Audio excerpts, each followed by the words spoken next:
Wie wichtig Entspannung zur Generierung deiner Schlagkraft ist, das hast du schon herausgefunden. Ich möchte dir heute aber noch einen Drill zeigen, wie du die Entspannung permanent aufrechterhältst und somit die ganze Zeit also genügend Kraft übertragen kannst. Ich bin Robert von Blue Dragon, viel Spaß beim nachfolgenden Video. Willkommen zurück zum Video. Heute also mal ein Drill, in dem es darauf ankommt, die Entspannung für deine Angriffe aufrechtzuerhalten. Der Drill ist eigentlich sehr einfach und ich will auch direkt damit anfangen, denn da gibt es nicht so sonderlich viel zu erklären. Das Einzige, was du wissen musst, ist, dass du hierbei möglichst proaktiv bist. Das heißt also, du willst in Gedanken lediglich Angriffe ausführen und nicht den Angriffen deines Trainingspartners hinterher eifern. Was meine ich damit? Als erstes den Drill als solches. Mein Trainingspartner, der hat als Aufgabe, mich einfach eine gewisse Zeit zu beschäftigen. Dazu kannst du dir ein Zeitfenster einrichten, als Beispiel 5 Minuten, in denen dein Trainingspartner dich angreift und du übst deine Techniken möglichst entspannt. Das Ganze sieht dann etwa so aus.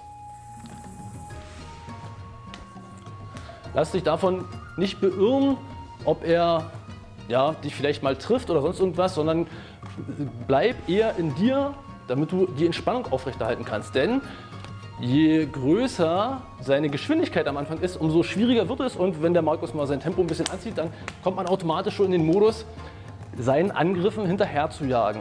Das Hinterherjagen hinter den Angriffen, das ist ein reaktiver Modus. Der sorgt dafür, dass du Stress hast. Und wenn du Stress hast, ist die Entspannung automatisch weg. Der Drill ist aber, wie schon gesagt, dafür da, dass du entspannt bleibst.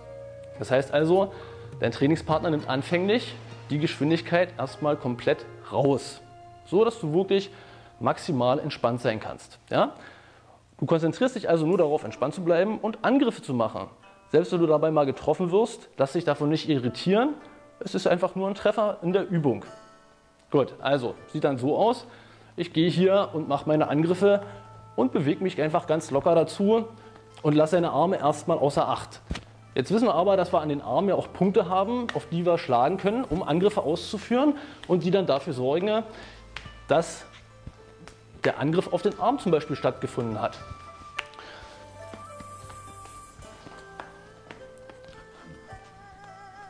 So, ihr seht, der Drill, der ist wirklich sehr locker. Ich komme dabei nicht mal außer Atem, denn wie schon gesagt, wenn ich entspannt bin, dann kann es nicht anstrengend sein.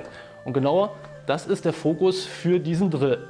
Und jetzt kannst du hier alle Techniken reinpacken, die du in deinem Stil benutzt. Das heißt also Schlagtechniken, vielleicht auch Ellbowtechniken, die du mit reinnimmst oder Kniestöße.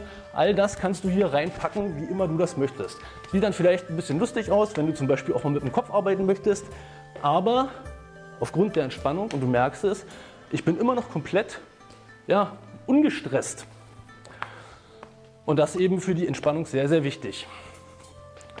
Okay, wunderbar. Um jetzt noch mehr Proaktivität reinzubekommen, ist es also wichtig, die Arme noch mehr auszublenden. Wenn man sich jetzt zum Beispiel wie im Jeet Kune Do nur auf gerade Techniken konzentriert und man die Angriffe beispielsweise durch den Cut mit blocken möchte, dann bekommt das eben nochmal einen sehr viel direkteren Angriff. Warum ist das wichtig?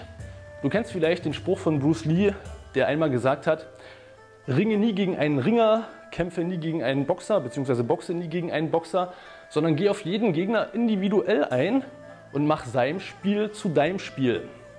Und genau darum geht es eben in diesem Drill, dass dein Trainingspartner damit beschäftigt ist, Lücken zu finden, wie er dich vielleicht treffen kann, du aber darauf gar nicht eingehst.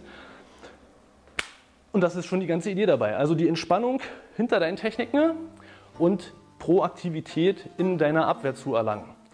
Denn nochmal, es gibt sehr, sehr viele Drills, zum Beispiel den Bongso-Drill, wo man einfach nur einen technischen Ablauf trainiert. Auch hier kann man entspannt sein dabei. Aber auch hier jage ich quasi den Bewegungen meines Trainingspartners hinterher. So, und wenn ich das jetzt auf die mehr oder weniger realistische Anwendung ummünze und er mich angreift und ich immer den Bongso anwenden will, dann sieht das Ganze so aus, dass ich hier nur mit den Armen beschäftigt bin und eigentlich gar nicht zu meiner finalen Technik komme, weil je schneller er hier wieder wird, umso schwieriger wird es für mich, hier die Arme irgendwie abzufangen. Aber der finale Angriff ist immer irgendwo am Körper.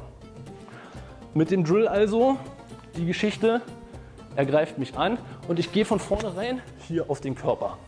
Wie schaffe ich es, entspannt zu bleiben und hier Techniken zu machen, die ihn wirklich beschäftigen. Und ja, scheiße, ich werde getroffen, aber das kann dir auf der Straße genauso passieren. Wichtig ist dann aber, dass du nicht sagst, oh Gott, jetzt wurde ich getroffen, du hast gewonnen, sondern es ist wie im Messerkampf. Die Wahrscheinlichkeit, dass du geschnitten wirst, die ist einfach da. Aber wichtig ist, dass du eben fokussiert bist und den ungemeinen Willen hast, die Situation lebendig zu verlassen. Gut, so viel zu den Tipps aus dem Video. Ich hoffe, sie helfen dir weiter. Viel Spaß beim entspannten Training. Vielen Dank für Markus seine Unterstützung, der heute mal auch sehr entspannt beim Video mitgewirkt hat. Ich hoffe, es hat dir gefallen. Wenn ja, gib uns ein Like für das Video oder abonniere doch gerne unseren Kanal. Ich würde mich freuen. Ich bin Robert von Blue Dragon. Bis zum nächsten Mal. Tschüss.